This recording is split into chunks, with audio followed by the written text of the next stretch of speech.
and welcome to another episode of It's All Good Stuff with me, Joe Cottle, and my right-hand man, Corey Williams. And today we are recording episode 3 of series 3. I mean, we're not fucking about, mate. You're laughing, mate. I think this is, well, it's maybe the 15th episode. Yeah, we're not messing about. And, like we said before, if you haven't seen or listened to the third series, we've upgraded. We're in HQ, aka the studio. And if you are watching this visually, hi. But, yeah, we've improved. We've even improved the camera angle on this one. So we zoomed in so you can now see what we've had for breakfast. Yeah, actually zoomed in. It was, I mean, I think that's the technical term. But we've got a lot more structure, so things are a little bit, like we say, more structured moving forward. So let's dive straight in. Well, this is definitely going to be my favourite one because we're going to be covering gym stories and obviously how Joe started CommandoFit Bristol, which is going to be a little bit more serious. Yeah, so we'll go. I think what we'll do is we'll start with the light-hearted stuff. Now, listen, if you've been in any of our gyms, you'll understand. Like any gym, really. I mean, there's some absolute lunatics in this world, and fuck me, I think we've had them all through the door, haven't we? So, Jesus Christ! To the point where we've had to actually message Danny, who does our marketing, Balefire Digital, and said, "Mate, what adverts are we putting out there?" I mean, it's like sometimes, it feels like the holding pen for the Jeremy Kyle show. No, all jokes aside, guys, we love you. Please keep paying your membership. But yeah, we've got some belters and we're going to rattle them off to start. We've got 4 main topics there. Mate, I can't wait for that. And then, yeah, we're going to dive into a little bit of how did I start CommandoFit Bristol, which basically leads up to where we are now, really, about how Corey got on board and all that jazz. It's quite an interesting story, I think. I think some people might be interested, some might not, but it's one of those things. So if you do fancy a little listen, we're going to do that after our gym story. So I think we dive straight in, don't we? I mean, we've got a few that we could rattle off, but we're just going to cover a few. So you're going Shed or CFB first? Let's go Shed, I think. For me, do you want me to start? Yeah. If you know who you are, I mean, it's all light-hearted, yeah, it's all joyful, it's all fun. Again, please don't worry anyway. I think I've blocked the fact that they won't be able to cancel their membership anyway, so we're safe. But right, okay, so when we first opened, we'll dive straight in. When we opened the Shed, we had a good little start, didn't we? An influx of people come straight in, new gym in the area, cheap, all that jazz. Now, what we did, and we still do now, is the main focus for us is we try and make people feel welcome and give them a little intro and all that stuff, which Corey takes sort of front of house of now, which he's very good at. So, voice to a Chinaman. So, can you say that anymore? Sounds of an Arab. So, it's light-hearted, guys, right? Anyway, we'll quickly swerve that. Moving on. The first introduction I done, right? So bearing in mind, I've just put my heart and soul into this, a lot of money, and started this gym.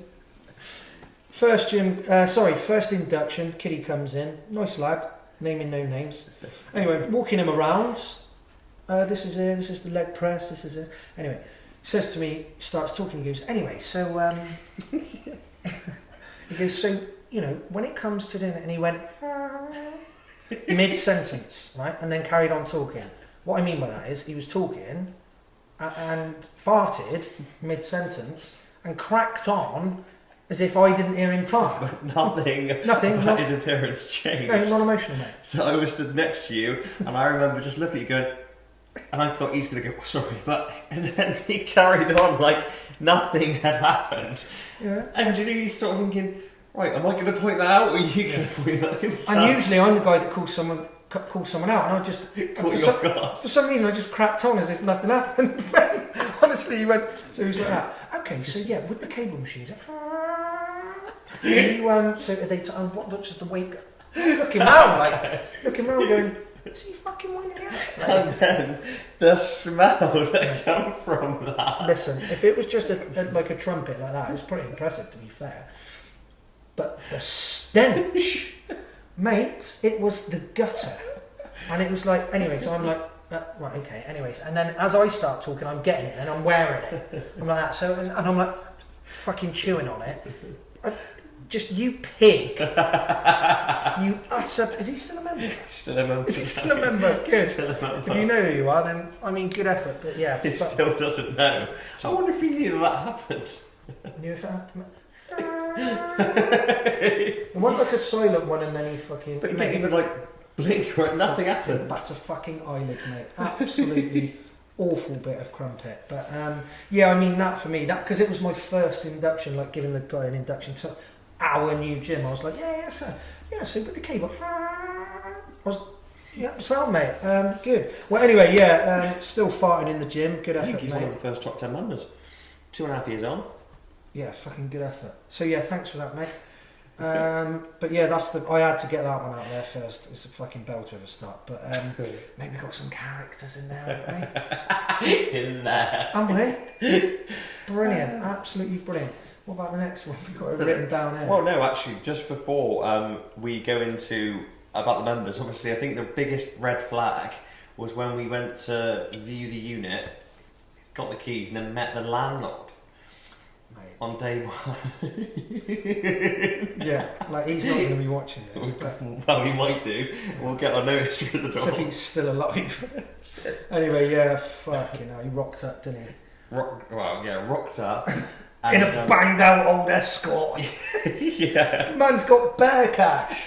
Just rocks up in a clapped up out fucking... Dead scratches all over it, and he just gets out and just like hobbles over. Now this guy's about, 100. 99 or 100 and a half. And I mean,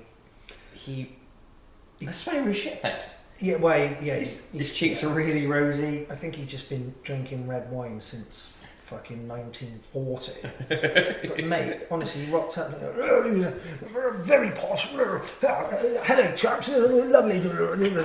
I'm thinking, mate, you're fucking charging me silly money a year for this rent, and you rock up in that bag of shit, stinking of booze, and the best thing about it, he had that fucking, like, that little almost like spaz claw thing. No, because you went to shake your hand, didn't you? That was it. You grabbed his hand and you... What do I do with It this? was like grabbing a wet fish. Yeah.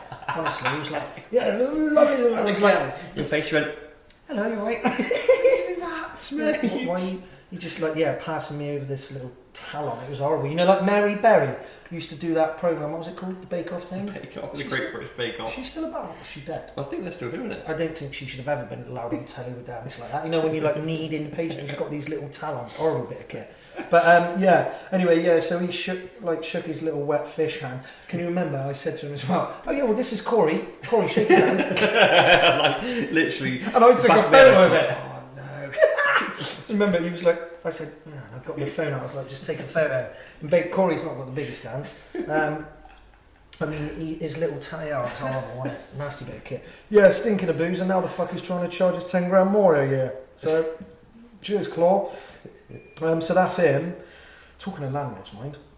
Well, as he passed me to shake your hand, I could see on like the back of his collar, he's been wearing that same coat for the last 60 years. Yeah, mate. So it's just like that line of grease which has just been sat in. Nasty bit of kit. I thought, oh fucking hell. But yeah, still not a member though, so yeah, seriously, got to work harder on that. Please don't put our rent up anymore. But yeah, I was saying, talking to landlords, my landlord over there, the other one, I'm not going to name it, but he is an absolute legend. If it wasn't for him actually giving me an opportunity, because I was a new business, I wouldn't be here now. So, I mean, I'd still be here. I wouldn't have killed myself, but I wouldn't have been in that unit. It was a unit you weren't supposed to go for, wasn't it? Yeah, well, originally I viewed the unit. Well, we've got it now, but it used to be Feast. Remember that? Yeah. So he gave me a big shot, which was amazing. But again, mate, fucking stinks of cash, mate. He basically had to go and have a rent review last year, and he said, "Yeah, yes, Joe, please come round my house." You know, excellent. So I went round. I remember you coming back and you go, mate, my landlord is ripping me off because I'm funding his house. He charged me an extra £5,000 a year, which was mental, but I've got a long lease, it's decent. Anyway, but a big increase, like a massive increase annually. And he said, "Oh, come to my house. my butler will make you some tea." I was like, "All right, yeah." So I walked in. I rock up at his house, and it's a fucking mansion. I was thinking, "You fucking dirty bastard. You don't need 5k more a year from me. But yeah, I can't fault him too much. But no, it is what it is, and it's business, and that's where he is. But he's a legend. And then we've got our guy here, haven't we? Well, we've got a running joke. So before we set up the studio, we'd obviously got the Claw, which is where the shed is, and then we've got CFB. And then we thought, well, it couldn't get any worse. And then we obviously got the building for the studio. And this is all in the same industrial estate, mind, I think you met him first, didn't you? And you went, because I was training, and you went, mate, our landlord's here, go out there and meet him and see what you think. Mate, I spoke to him for about 10 seconds. For fuck's sake. And then we both went back out. He was speaking, and I didn't understand a word he was saying. About 5 foot fuck all, wasn't he? And he was like, hey,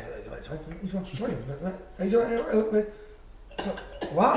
And we both went, yeah. Yeah, nice one, mate. And then he just fucked off. I've never seen him since.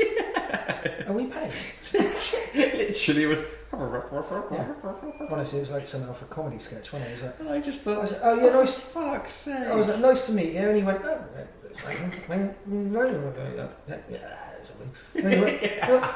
Yeah, see you later. Strange bit of kit, but yeah, there you go. Fucking laughing as well, wasn't he? But there you go. That's our landlords. Watch us get kicked out. Yeah, all three businesses are fucked. But mate, we have to talk about 2 more guys. Well, I won't name anyway, but it's just fucking gold. I mean, lovely blokes. I believe they're still members. But again, you tell a story. They rocked up when you were giving the intro, wasn't it? So yeah. Looked like you'd just come off the fucking Virgin Atlantic flight to fucking Hawaii. I am terrible when I'm doing like a tour, meet someone new for the first time, and they're obviously turning up however they are, fine. But then I can manage it. But then when there's you in the background and you're just there.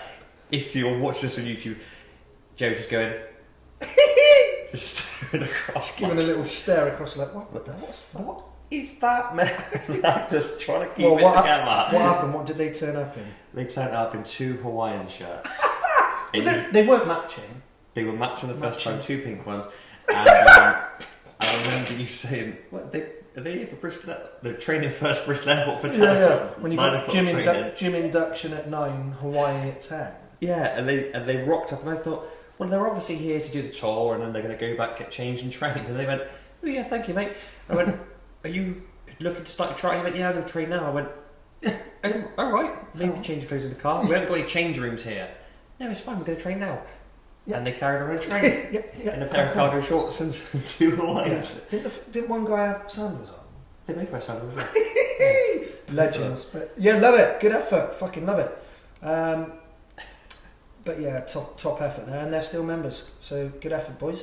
Another one, mate. I've got to say this. This was fucking mental. This is a good few years ago now when I first opened over there at CommandoFit. He had a geezer who used to come in, and we'd met him after he'd lost all this weight. Again, I'm not going to name names. To be fair, I can't remember his name, but he was a nice bloke, right? But he was a ground worker, and he used to come to the evening classes straight from work. And in the summer, mate, when he started, and he was only there about 4 months, but he'd lost all this weight, and he had a load of excess skin. Now, I think brilliant, fair play to him, right? He'd lost all this weight. But he fucking stank. And when I say stank, mate, listen, it was utter, it was like, it was bin juice. It's not on. And it wasn't on, and honestly, mate, to the point it stunk out. And we even had members come to me and say, listen, all right, mate. But the cunt used to train in jeans. He used to come in his work boots and jeans, and he's cracking like front squats in his fucking Dr. Martin steel toe caps and a pair of fucking Levi's. Giving it his all bar burpees and jeans. Mate, honestly. But again, bit of a strange guy. But yeah, he used to train. But he used to hum, mate, and it was beamers in there, Redbird, just stinking. It got to the point, like I say. How did you approach him? I just said to him, mate, look, with all due respect, this. People will always say, oh, this is an awkward scenario, or how did you say, and I'm just being straight, I'm not going to be rude to him. So I said, listen, you smelly bastard. No, I said, mate, listen, like I said, with all due respect, I said, it's fine, and we love having you here, which we do, good guy. But I said, you can't come in stinking from work. So if you could, I don't know, just bang a bit of deodorant on or something, because it's it is got to the point now where it's become an issue. Yeah. And he was sound. I think he was a little bit embarrassed, and I wasn't there to embarrass him, but I just think of it like this is why I think, how do you get to that point? Surely you stink of arse. Well, this is it. I don't know how far it's got to be, or if anyone wakes up in the morning and you either just don't care, or does it even cross your mind? I don't know. But for me, I just never ever could think about, I've got a pair of jeans and now some boots. Let's just Mate, if there's any bootnecks listening to this, obviously we get battered to fucking shower. You scratch your arse, you got to have a shower. Do you know what I mean? Sort of constant, and it's just normal fucking everyday hygiene, or what I'd like to think. But fuck me, mate. There's a lot of a lot of people out there who aren't very hygienic. But listen, it is what it is. But I mean, cracking fucking front squats in jeans and steel toe caps is class. So good effort, stinking or not. But yeah, like I said, there's always going to be some mad gym fucking characters, isn't there? But how long was he in there before until he left? After you had that I think he was doing like groundworks, but down here on like a contract or something. He was only here for a few months. But yeah, it's a strange bit of kit, mate. Yeah, there you go. It's the ones for me that there was a guy, I think it was last year, that signed up to CFB or went for the 5-day free trial, and I think he came in first of all for a tour. He said, "Yeah, it seems exactly what I'm looking for," and I could just see the back of my thought, he's never done this before, and it's quite intense with sort of workouts and stuff. But you sort of push it. Was he a bit older? He was a bit older. Was he a bit of a lunatic? I think he drank a lot. Yeah, I know exactly who you mean. And then for his first class, he rocked up in jeans. I know exactly. And I remember watching the whole class at the end. He was fucking hanging out, absolutely. And then at the end, I went, "How was the class, mate?" He went, "Yeah, it was fine." And then obviously got in his car and thought, "Fuck that, I'm not coming." Yeah. He did though. He did a few more times. Yeah. Do you know what, mate? Again, I'm not going to go into it, but I know where he trains now. Strange guy, mate. Pretty strange guy. But yeah, I mean, listen, the whole world's full of them. Listen, I'm a bit of a weirdo at times. Do you know what I mean? As are you. All the time, but there we go. But yeah, that's the first bit, guys. We're going to move on slightly and go into a little bit more. Still, it is serious. It's just I don't know, a little bit more of my background and how we led up to this, because it is like a stepping stone system, really. When it was, progression from CommandoFit up to where we are now, with having 4 of the units here. So it's a pretty cool story to tell, I think, anyway. But me personally, I quite like listening to people's stories of how they sort of started up. Yeah. Nothing to making something. Yeah. And we were actually speaking, I think, when we were in Miami or something, and I said, "How did you actually start CFB?" And then obviously you went into it, and I thought that would be a good idea to talk on a podcast. Yeah. Because obviously a lot of people like to listen about the Royal Marines and stuff, you and Roxy. Yeah. And then obviously you said that you were on a ship. Yeah, so long story short, I'd left the Corps at the time, I left the Royal Marines, and I was doing private security. I jumped on the bandwagon at the time. It was maritime security. So on board ship, basically, in the Indian Ocean. Any lads who have done it, it was gash. It was dog shit. So going from fucking Afghan to going on board ship, with the Somali pirates, it sounds Gucci. It was just, mate, it was money for old rope, really, but it was pretty dull at times. But you're getting paid silly money at the time. When I jumped on board, it was fucking mad money. And I had some good trips and, went all around the world. It was brilliant. But this is way before CFB started. Well, I basically created CommandoFit Bristol on ship. So it sounds a bit corny or a bit cheesy, but basically I had 3 books. I was doing a lot of sort of almost like self-help stuff, because, I mean, like any lads who did what's called Herrick, so Afghan, it was heavy, mate. It was heavy times, and it was lads, got injured, lads died, and friends of mine, and it was just how it was. But when you then leave that and go from that scenario into a normal everyday life scenario, it's pretty fucked. Like it's pretty mad. Yeah. Like, I was always okay, or at least I thought I was okay at dealing with shit. But yeah, like when I was doing maritime security, I'd be away for weeks and weeks at a time, but then I'd be home for weeks and weeks at a time. And I was in a relationship with my oldest mum at the time, and turned out we didn't actually like each other that much. When I was at home all the time, and it was towards the end of a relationship and being home all the time, but being pretty fucking snagged up. I was drinking a lot, I was taking a lot of drugs, and it was carnage. And because we was earning all that money, it was easy to do. Do you know what I mean? But when I was away, and I just liked being away. It was easier to be away than it was at home, which again, looking back 10 years down the line, is pretty fucking mental, but it's what it is, eh? I got help for all that shit down the line as well, and you know, I'm right as rain now. But just don't ask me again. Yeah, just think. Let's not touch on that. That's next week's.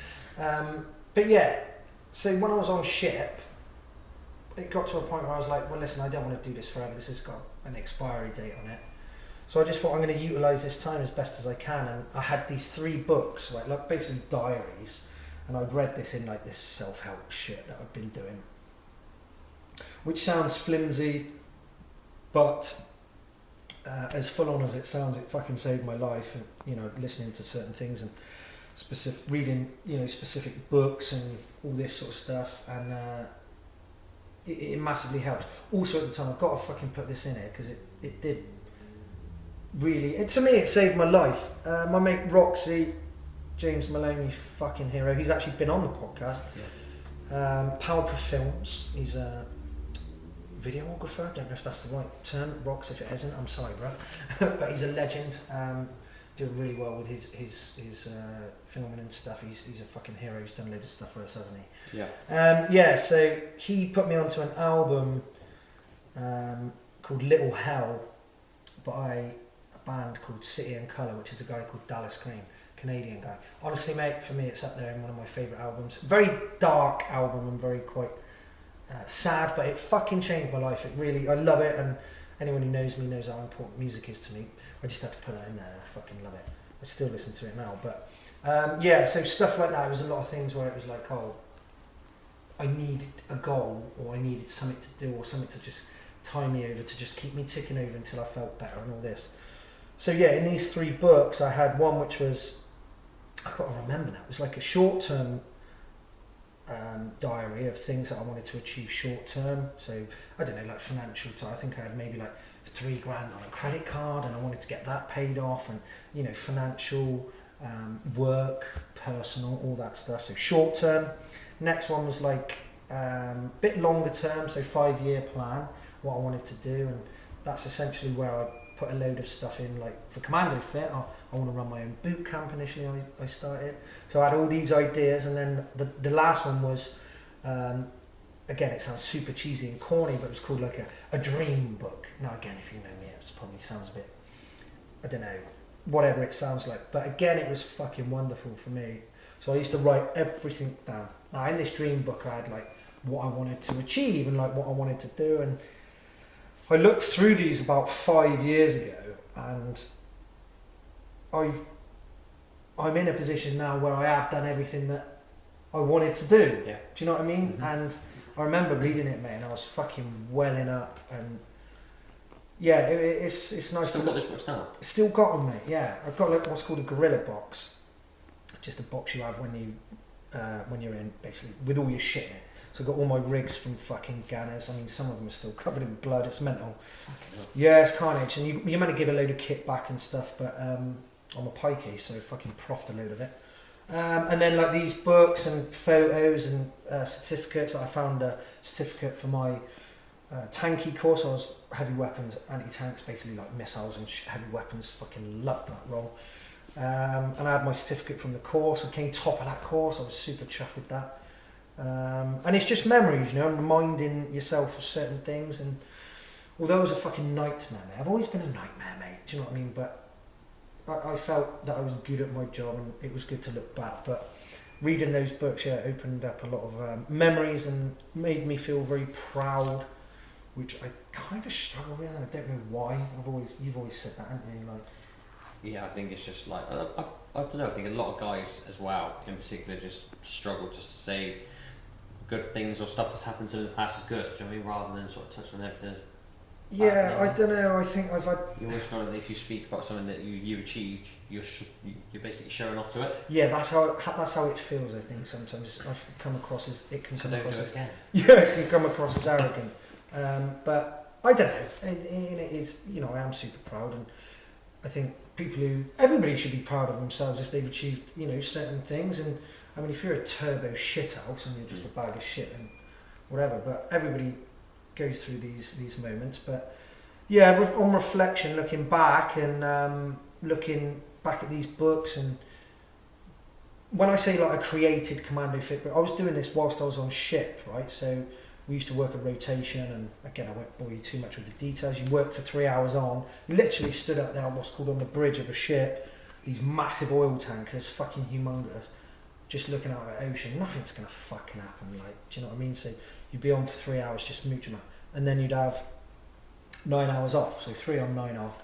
Any warnings or anything that nearly happened? Mate, I think I was on ship once and fired one warning shot, and I think we probably fired it because yeah, it was a little bit of fun. But no, mate, it's a completely different ball game to being in Afghan. But I won't get too much into that. It's dull, mate. It's really, really dull. Like every single fucking round is counted, and then there's different laws within different oceans, different areas, and different international waters. It's a fucking nightmare, and it's fucking boring. But yeah, so it was completely different. So I was like, I don't want to do this forever. I want to do what I want to do, and I was always passionate about fitness. Even when I was in the Corps, I absolutely loved doing phys. I never wanted to be a PTI, which is a physical training instructor. I wanted to be a soldier. Do you know what I mean? I wanted that to be my priority, and that was what I always wanted to do, which I did. But I never, wanted to be a PTI. Again, fucking class. They're fucking good lads. Some of them are a bit bent, but it just goes with the territory. But they're fucking good lads. But yeah, I was just mad for phys. I used to take troop phys and that for our troop or whatever, and always loved it. So basically I wrote all these ideas down, and I was thinking, right, how can I do this? So my initial plan was I wanted to do, I thought I need to keep the overheads right down. So I just bought a load of kettlebells. I say a load, I bought 8 at the time, just different weights and blah, blah, blah. And I paid a load of money to get a load of flyers made up. 1,500 flyers. I've told this story before, but 1,500 flyers. I used to hand them round, and I was lifting up in a place called Chipping Sodbury in basically South Gloucestershire, North Bristol, and I handed out all these flyers around the area, around Yate it was, and then stood outside Yate. They got a massive Tesco. Yeah. Stood outside there for a day. Cheesy as fuck, mate. Corny as fuck. I put my rig on. Fuck, I was just like... What the fuck am I doing? Nah. Just always had that thought. Like, I just thought, no. Is this going to work? Yeah, this is what I wanted to do. Mate, I don't have that thing in me where it's like, what will other people think? I don't give a fuck. This is what I wanted to do. So, made it turbo corny, put me boots on and me rig out, and then a t-shirt with CommandoFit I got made up. I was just handing these flyers out. My first boot camp I held at Kingsgate Park in Yate, and I had 20 people or 21 people turn up. I couldn't fucking believe that. Turning up, seeing all these people in that photo stop. It was mint. Brilliant, yeah. Next week, I had none. Yeah, and then that's when a lot of people would just sort of think, I've done something wrong in that first class. I can remember, right, and this is the first time I've actually touched on this. I can remember the first time when that second week and nobody turned up. I remember I was sat in my car. Which was? What did I have at the time? I had a red BMW 3 Series Touring. Lovely. What, the same one that you had a couple of years ago? That was the car. I had it from 2016 to 2020, I think, something like that. The oil no, it would have been before that. Mate, I would have had my old... It was a 3 Series Touring. Like navy blue with grey leather interior, mate. Honestly, granddad's motor. Jono, if you're listening to this, you'll remember that because you come with me and bought it. It was fucking gold, mate. Absolute steel. Handled like Maradona. How much was it? $3,000. Yeah. And it only had about 85,000 miles on the clock.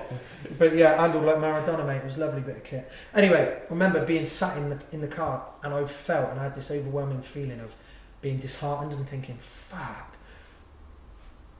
for that long. And I thought, fucking don't worry about it, it's fine. But it was a big step. I'm glad it happened, mate. I'm really glad. Then the next week, I had one. Yeah. But then I just started getting consistent guys, and then we built this little community. We used to do these events. I can't remember what they were called now, but it was up at like Bath Race Course, and they used to do on this trail run and like a assault course. And used to get the guys do it with me, and we had a wicked little community. I did the Bristol half marathon with a few of them, but we yomped it with heavy kit, and we got a few of these guys who never thought they'd do it, who did it, and it was fucking mint, mate. Built this real good community, and it was then I just thought, yeah, like this is what I want to do. This is me, like. And yeah, again, as corny as it sounds, it was like, right, this is what I want to do. But from then, my personal circumstances changed. I split up with my boy's ma, and ended up moving back this end. So you always had to start again. Yeah, you built those classes up. I was gutted. I was turbo gutted, but it was what it was. And anyway, I ended up working out of another gym, which was up the road from here in Clevedon. Where what gym was that? I'm not going to tell you, man. I'm not giving it any exposure.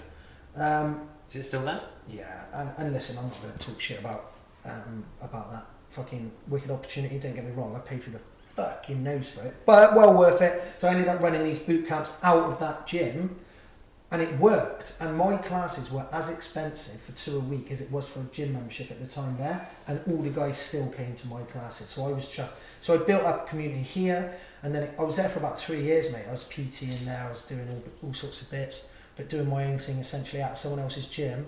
And then it got to the point where I thought I need to do this on my own now, and then I hit CommandoFit and started there, and it was a fucking big jump. Yeah. It was a lot, and it was the biggest learning curve, because then you've got to learn about all the financial side of things, the overheads. Well, this touches back into, at the start of the podcast, when we said about the CFB is in a unit that you weren't supposed to go for. Yeah, so initially I actually came and viewed Unit 2 here, which is ours now, which is the wellness place. But before that it was empty. It was Feast before that. And then before that it was empty. That's when I went in. Anyway, I was right on the money there. And anyway, I was doing all the measurements, just about to do that. And then the fucking agent came in and she went, unfortunately, it was the same fucking landlord actually, thinking about it. He went, he's actually changed his mind. And honestly, my world just fell apart. Do you know what I mean? I was like, what? That was that. Literally, walked out the door and that was that. I was like, fuck. Anyway, as you look over, if you know the units here, you look across, and that's where CommandoFit is now. Yeah. I looked across and there was a big sign. And the agent signed it, and I was like, fuck it. She was there, the agent. I said, is there any chance I can look in there? And she went, ooh, no. I said, come on, man. Anyway, convinced her. She let me look in there. And I was like, I've got to do this. I just got to do it. It's a bigger unit, and again, it was going from fuck all, and I just took the leap, mate. And so much admin in all regards. I won't bore you with it all, but it was weeks and weeks and days and days and all this. What shit go through, like the council now? Well, now, mate. So basically, I had to get what was called a change of use for the unit. Right now, you've got to go through the council. And if you're from round here, or any councils, I believe, they're fucking useless, mate. It takes weeks and weeks and weeks, and I will never ever forget, because I'd agreed the lease. I'd signed the lease and I had to make it work, and I was rolling off this change of use, right, which still hadn't been approved by the council. And I'd started the classes, all the kit was in, and I'd paid a lot of money out and all this, and I was just waiting. Anyway, I remember that again to the day, opened this fucking letter, and I took a deep breath, took what we call a condor moment. Bootnecks, if you're listening, they'll get that. Took a moment, I went, pulled the letter out, opened it up, and it said, your change of use fob, and I had to unfold the next part of the letter. I was, mate, my heart was like this. I was like, fucking, and it went, is approved, and I was like, fucking come on, mate, I was buzzing. And because it was all, you know, everything was in order, all the systems were in place, and then I could relax and then really focus on pushing the gym and doing that. And that was in December 2019. Yeah. 2020, in March, so 3 months later, COVID hit. COVID. Now, I could... What a fucking time to be alive that was. I mean, like, it was like, I don't know, it was a bit of a kick in the teeth and a bit of a kick in the bollocks, but I just thought, listen, it's just going to make me work harder. And we'd already had a decent community, so all the guys who did my boot camp over up in Clevedon, they come across to it. So I think I had like 27 people come straight across, which was a great start. Anyway, by the time COVID hit, we had 80 members. Yeah. So we were laughing, right? So I was fucking working hard, man. I was there 14 hours a day, every day. Before we had cameras in there, an open gym and all that, I was in there all the time. And this is what I'm saying. It's always good to go back and remind yourself of this.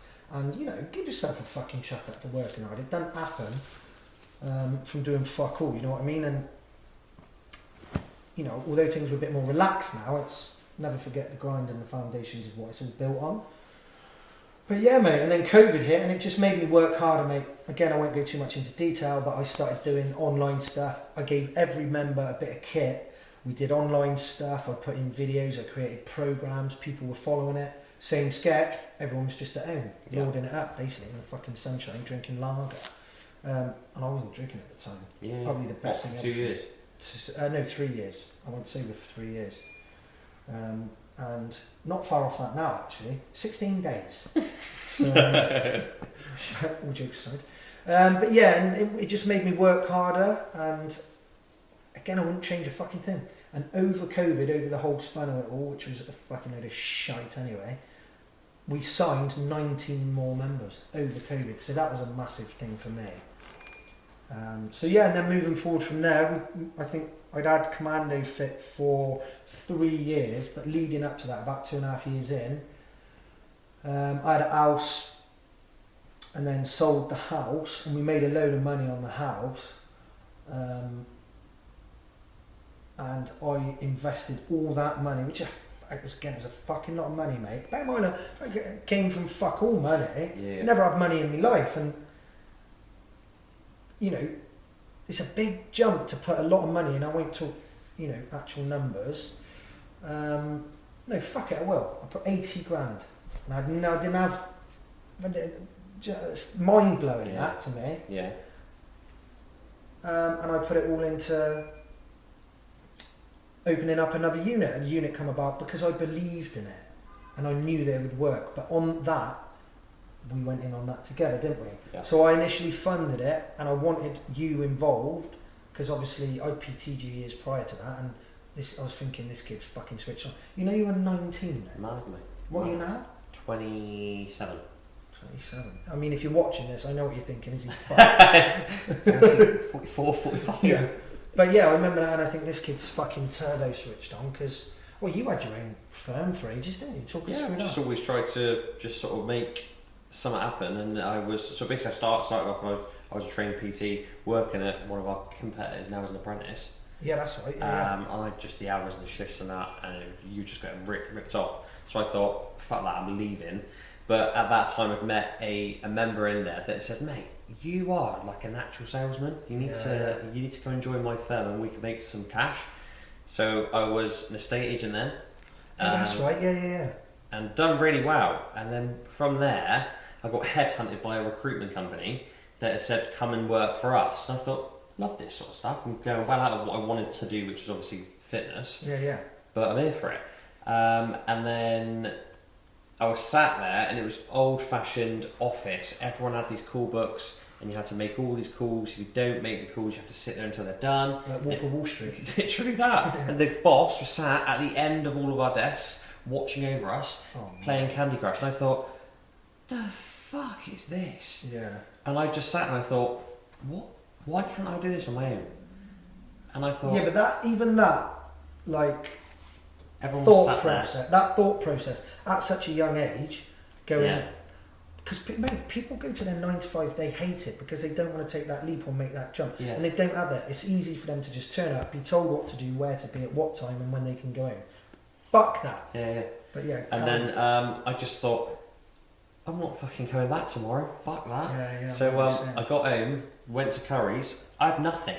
I had no cash at all, and I thought, all I need to do is just buy a laptop, have my phone, and let's just start cold calling these businesses myself and trying to make or get clients on for myself. That morning, I was sat in my mum's dining room, and she was like, "The fuck are you doing? Why are you not going to work?" I said, "I'm not going back in." And she went absolutely mental at me, saying, "You need to go and work. You need to earn some money, otherwise you can't pay the rent here and all that stuff." And I said, "I'm just going to have a crack at it. Yeah. If I don't do well at it, I'll go and get another job." And she went, "You're crazy." Walked out. And fair play to her though, fair play. And then from then, I just grafted, made all the calls and stuff, and then had a recruitment company that I set up. Which was called? It was called Williams Group. Williams Group Recruitment. It was doing really well. And then COVID hit, everything stopped overnight. Yeah. And I thought, shit, because this was like a permanent base sort of company. And then I was like, shit, what am I going to do now? Obviously couldn't get all that furlough or grants or nothing. Oh shit, yeah. So I had to work in a factory, doing night shifts. Fucking hell. Just standing there, moving these fucking steel beams I didn't know about. you did that. Yeah. And I thought we'd just have to try and ride it out until I can start back up again. In which I then did after about, must have been 8 or 9 months. Yeah. Started the recruitment company back up again. And then again, it was going well.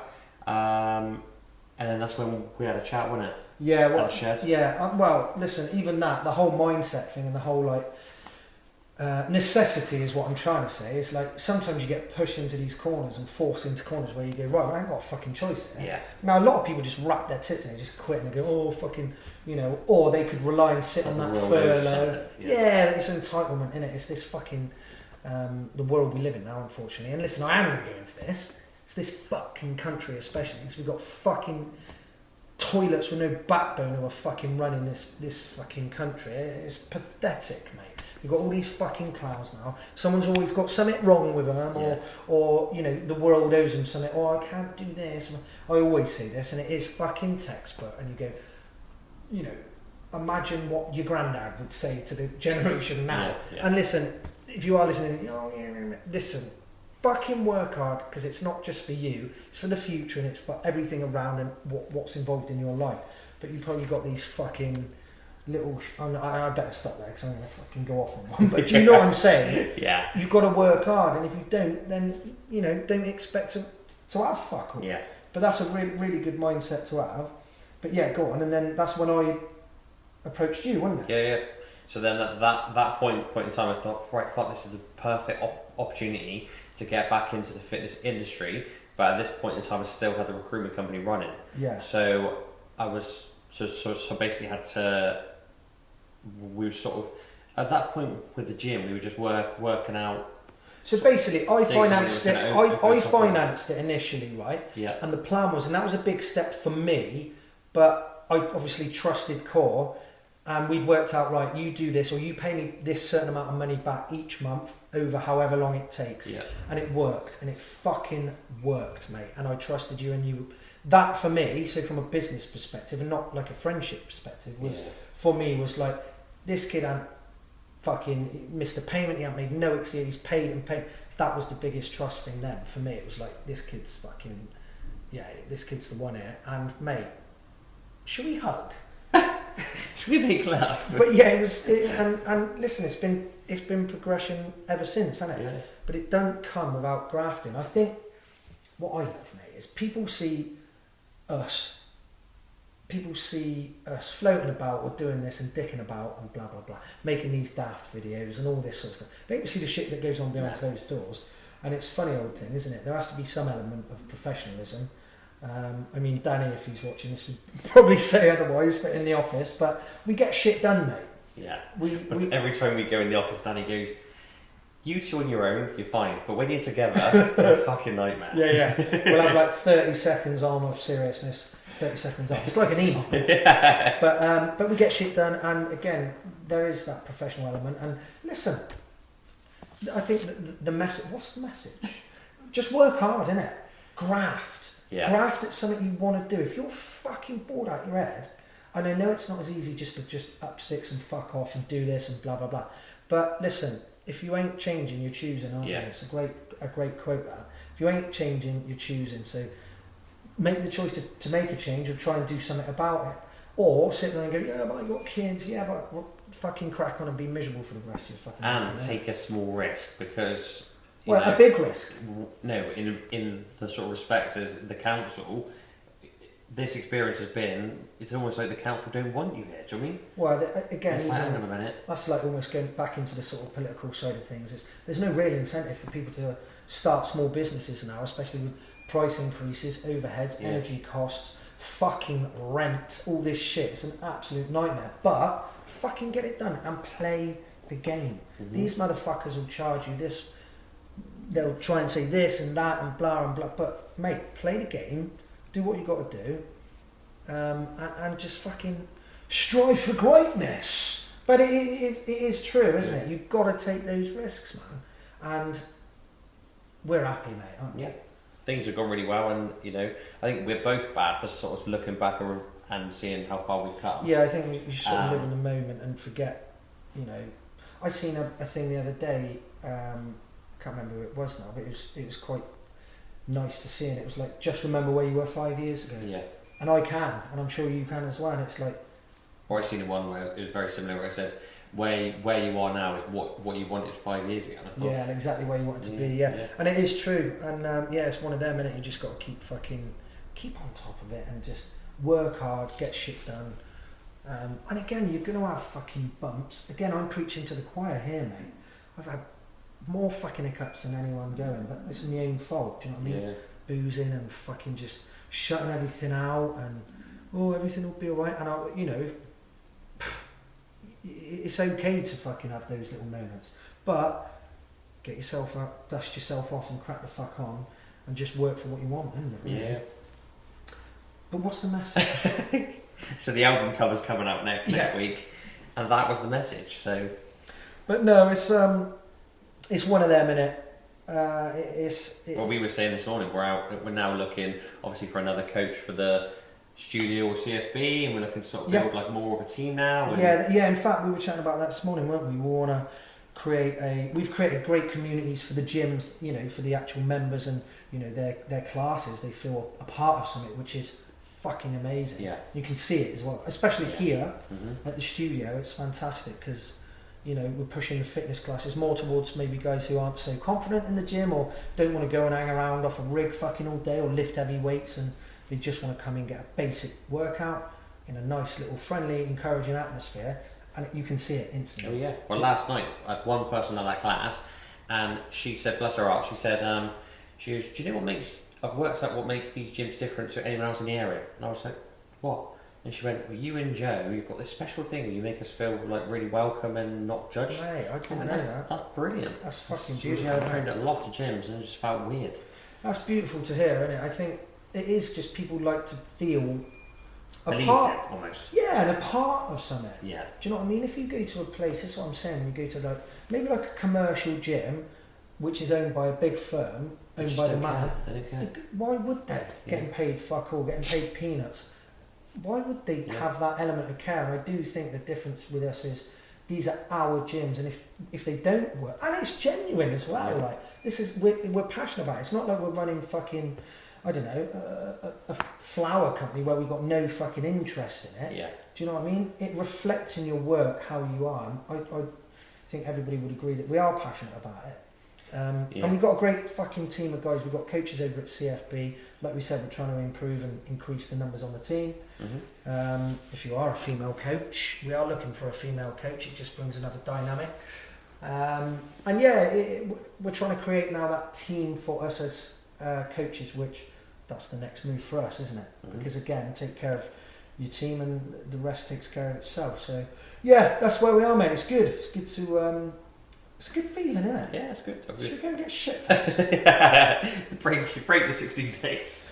Well, I'm trying my best, mate. It's hard work. I've got 10 more days and then I'm off the Miami. So yeah, we'll see. Next week, the podcast is sponsored by Stella. So, all jokes aside, if you are watching, guys, Knocko, if you do want to sponsor us, it's going to cost you. But yeah, no, Stella, if you're watching, I'd prefer that. It's got shiters. A white vest and 2 sellers would do, please. Maybe we should do a podcast pissed up. What do you reckon? Let us know. But I reckon we should wrap it up there. It's quite a long one, that. Just a quick heads up, next week, it's been confirmed. We got Mr. Danny Booth. Is he confirmed? Yep, does our marketing, is just going to confirm a day. Get on. So me, you and Danny talking some all things sort of business and some of our stories that we got with Danny, because we've been in some crazy shit with him. Yeah. Now, I know a lot of the podcasts are very similar, but like I say, we're trying to put different structure in, different things, and it's always good to have a bit of light-hearted stuff and a little bit of stuff that, is genuine and heartfelt. I think it's a good little mix, isn't it? Yeah.